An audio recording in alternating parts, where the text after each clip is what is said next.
Vinny, how would you summarize your focus this summer? And what I know you probably worked on everything, but if there was one or two things you really dug in on. I would say the mental aspect of it. I think playing this league, it takes a toll on you physically, but mentally. I saw it last year for half the season. I saw it in playoffs. So when I went back home, a big thing for me was to work on the mental aspect. That doesn't matter what happened yesterday. It's today that matters, and focus on what's happening right now and not the past. Because you play 82 games, like you're gonna make mistakes, you're gonna have bad games.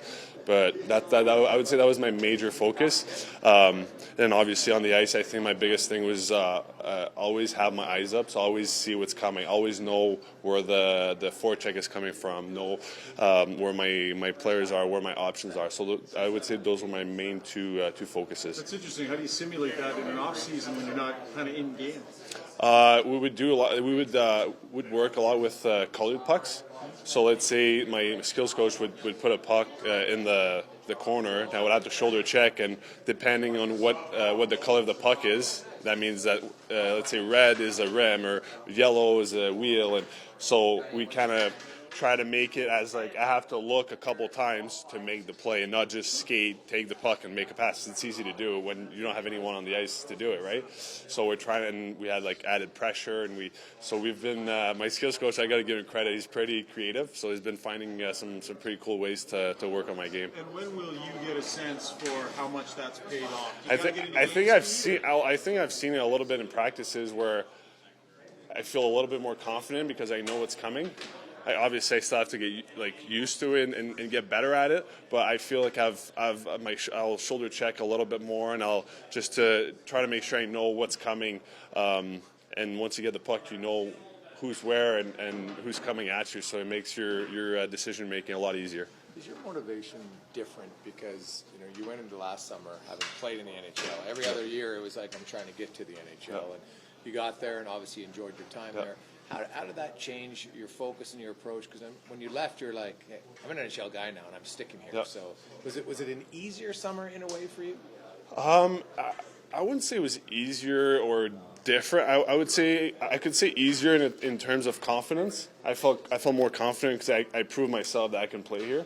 I proved in the season. I proved it in playoffs. So I would say it was a little different in that way. But I mean the motivation was once we lost that game against Vegas, I mean that pit in the stomach that it hurts, and it hurt all summer, and you wake up in the morning and you're like, hey, I want to win a Stanley Cup, let's go.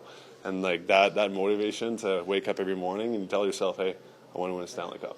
And never before I was thinking about that because I was like, I want to make it, but now it's not I want to make it. Like now I want to win a Stanley Cup. You and Broberg together played a fair bit in the minors. Yeah. So this won't be like jumping back on the bike. No, it's awesome. It's awesome. I love Broby, and when he got to Bakersfield, Vincent talked to me and said, hey, try to take him under your wing and help him out. North American style is a little different.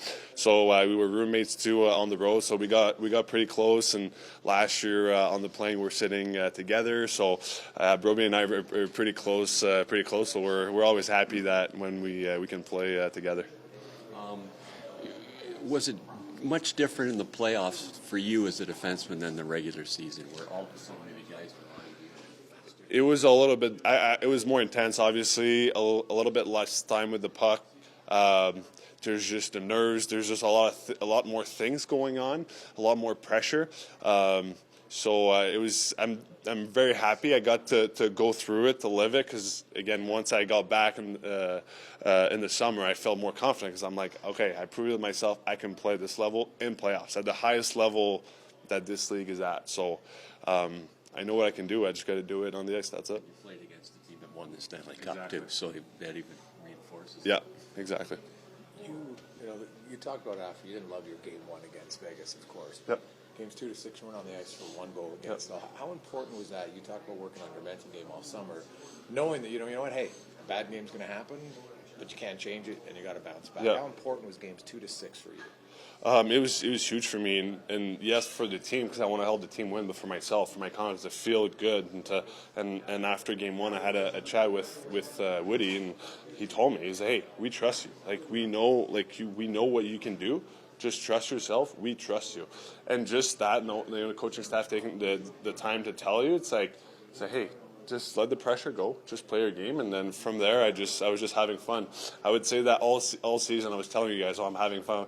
And during playoffs, I think I got away a little bit from that, where it's like more pressure, more is at stake. But it's the same game, it's the same puck. Nothing has changed.